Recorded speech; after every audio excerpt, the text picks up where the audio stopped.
Hello, Hardrest here. In today's video I'm gonna show you how to fix some issues with your iQIYI app on the iOS.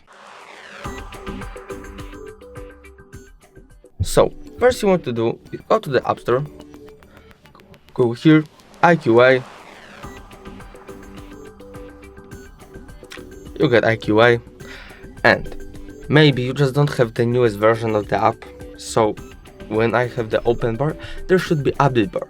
But if you have the newest version and still got some issues, go here, go to the settings, all the way down, apps, iQIYI, you got iQIYI, and here, maybe you got the bad language, maybe you got background app refresh off, maybe you have Siri off, anything here, maybe you got because of this the issue. But if you got everything like me, fabric settings, and still got the issue, maybe you should just go here, hold him, remove the app, remove, and you get the uninstall. But you just go here and reinstall the app, and all issues should be fixed. If the video was helpful, please leave a like and subscribe. Bye.